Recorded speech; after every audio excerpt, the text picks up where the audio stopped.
Hello students. So exercise 1.2 हम करेंगे और ये जो एक्सरसाइज है बेसिकली इसमें आप देखेंगे ना इरेशनल नंबर्स के बारे में थोड़ा सा जो क्वेश्चंस मिलेंगे। हालांकि पहला क्वेश्चन हम करने जा रहे हैं। Question number first, state whether following statements are true और फॉल्स, जस्टिफाई योर आंसर।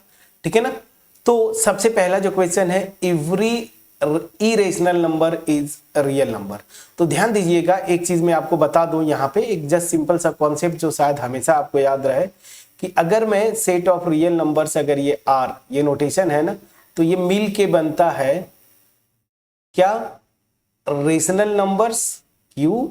ठीक है ना, और इरेशनल नंबर्स। अब इरेशनल नंबर्स का नोटेशन मैं ऐसे लिखता हूं, पढ़ते क्या है, क्यू का कॉम्प्लीमेंट, मतलब रेशनल नंबर्स का कॉम्प्लीमेंट। कॉम्प्लीमेंट आप अभी नहीं जानते तो बस सिंपली समझिए कि रेशनल नंबर्स के लिए नोटेशन जो है क्यू, और इरेशनल नंबर्स के लिए क्यू की पावर सी, इसको क्या बोलते हैं, क्यू कॉम्प्लीमेंट। तो रेशनल और इरेशनल नंबर को जब आप मिक्स कर देंगे, सबको इकट्ठा कर लेंगे, तो सेट ऑफ रियल नंबर्स मिलते हैं। ठीक है ना। तो रियल लाइन सिस्टम पे अगर आप चलेंगे ऐसे, मान लीजिए मेरा रियल लाइन सिस्टम है माइनस इंफिनिटी से प्लस इंफिनिटी, तो इस पे रेशनल नंबर्स भी होते हैं, इरेशनल नंबर्स भी होते हैं। तो जैसे 0, फिर मैंने ले लिया 1, फिर ले लिया for example 2 and so on. इधर आप चले आइए -1, फिर -2 एंड सो ऑन। अब बीच में भी जो नंबर्स आते हैं बहुत सारे, जैसे ये सब के सब क्या है, 0 1 2 3, इस तरह से ये क्या है। और इधर 0, इधर जाएंगे -1 -2, तो सेट ऑफ इंटीजर्स हमने किया। बीच में जो है आप जैसे 1/2 ले लीजिए, ये एक रेशनल नंबर है। ठीक है ना। फिर आप यहाँ पे कहीं ले लीजिए √2, ये क्या होता है, एक इरेशनल नंबर है ना, 1 पॉइंट समथिंग। तो आप देखेंगे कि हर एक रेशनल और इरेशनल जो है इसी रियल लाइन सिस्टम पे आता है। दैट मीन्स क्या हुआ कि मैं बोलूं कि every rational number is a real number, तब भी ट्रू होगा, और every irrational number is a real number, तब भी ये ट्रू होगा। वो यहां से आप देख सकते हैं, क्योंकि सेट ऑफ रियल नंबर्स जो होते हैं ना, रेशनल और इरेशनल नंबर का कॉम्बिनेशन, मतलब सबको इकट्ठा कर लीजिए, तो इरेशनल नंबर ऑफकोर्स जो है रियल नंबर्स होंगे। तो यही बोल रहा है, every irrational number is a real number, तो ऑफकोर्स ये क्या होगा आपका, ये ट्रू होगा।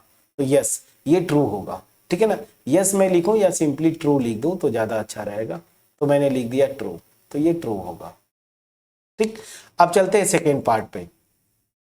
Every point on real line is of the form √m where m is a rational number. तो ये तो फॉल्स हो गया ना, ये तो मैं पहले लिख दिया, फॉल्स हो गया। क्या बोल क्या रहा है ये समझिएगा, बोल रहा है ना कि real number, every point on number line, number line मतलब रियल लाइन, तो माइनस इंफिनिटी से प्लस इंफिनिटी।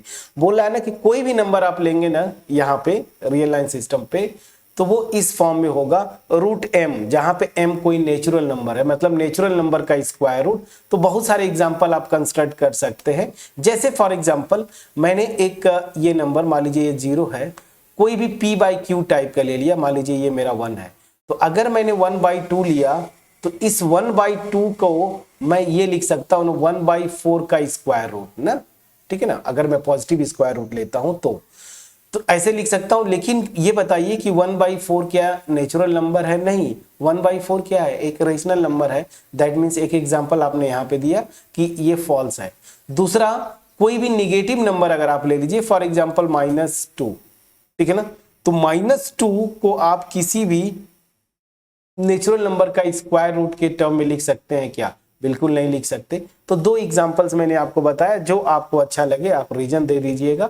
जैसे ये p/q फॉर्म का कोई नंबर ले लीजिए, तो उसको भी मैं नहीं लिख सकता, या फिर निगेटिव नंबर कोई ले लीजिए, उसको भी किसी नेचुरल नंबर के स्क्वायर रूट फॉर्म में नहीं लिख सकता। तो ये स्टेटमेंट फॉल्स हुआ।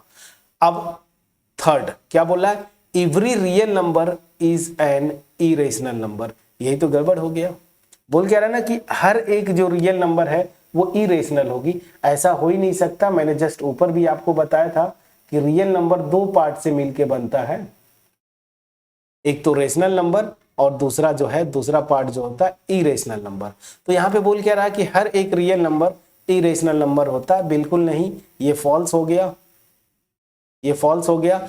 एग्जाम्पल के तौर पे आप बहुत सारे ले सकते हैं, जैसे आपने 2 ले लिया, तो 2 एक रियल नंबर है जो कि रेशनल नंबर नहीं है ना, सॉरी 2 जो है एक रियल नंबर है, इनफैक्ट ये इंटीजर है या नेचुरल नंबर भी बोल सकते हैं, बट ये इरेशनल नंबर नहीं है। ये क्या है, रेशनल नंबर है, इसको मैं इस फॉर्म में लिख सकता हूँ ना, तो ये रेशनल नंबर हो गया। तो एक एग्जांपल आपने दे दिया, तो ये फॉल्स स्टेटमेंट है। Every real number is an irrational number, ये फॉल्स स्टेटमेंट है। उल्टा होता तो ट्रू होता, every irrational number is real number, ये ट्रू होता। ये मैंने फर्स्ट पार्ट में हमने किया, ठीक है ना। तो ये कुछ क्वेश्चंस होते हैं एमसीक्यू, ट्रू फॉल्स या एमसीक्यू, जहां पे जो कि आपका कॉन्सेप्ट मेजर करते हैं। तो होपफुली मेरा एफर्ट आपके पास पहुंच पाया होगा, ठीक है ना। अपने इस तरीके से आप बहुत सारे एग्जांपल्स अपने से भी बना सकते हैं, ऐसा नहीं कि मैंने जो रीजन दिया वही ट्रू है, नहीं, आप बहुत सारे एग्जांपल्स अपने से बना सकते हैं। तो चलिए अब आते हैं क्वेश्चन नंबर 2 जो होमवर्क होगा आपको ट्राई करने के लिए मैं दूंगा। क्वेश्चन नंबर 2 क्या बोलता है, इस पे जरा देखिए। Are the square roots of all positive integer irrational, बोल क्या रहा है ना कि क्या सारे पॉजिटिव इंटीजर्स का जो स्क्वायर रूट होगा वो इरेशनल नंबर होगा। तो ऑब्वियस सी बात है आपका आंसर क्या होगा, नो, ठीक है ना, आपका आंसर होगा नो, ऐसा नहीं है। और यहाँ पे बोल भी रहा है कि इफ नॉट, अगर आप बोल रहे हैं कि नहीं ऐसा नहीं है, तो give an example of a square root of a number that is a rational number. तो आप एग्जांपल देंगे। तो इतना हिंट तो मेरे ख्याल से बहुत है, मैं 90% बता दिया। करना क्या है, एक पॉजिटिव इंटीजर लीजिएगा जिसका स्क्वायर रूट जो है ना रेशनल नंबर आ जाए, बस हो गया, ठीक है। तो इसको ट्राई करिएगा। और थर्ड पार्ट जो है, चलिए थर्ड क्वेश्चन बाद में, क्वेश्चन नंबर 2 में आपको पहले यहाँ पे होमवर्क देता हूँ जिसको नेक्स्ट वीडियो में हम करेंगे। हालांकि अब तो आपके समझ में आ गया होगा। तो मिलते हैं नेक्स्ट वीडियो में, तब तक अपना ख्याल रखें, पढ़ाई करते रहें। Thank you so much for watching my videos friends.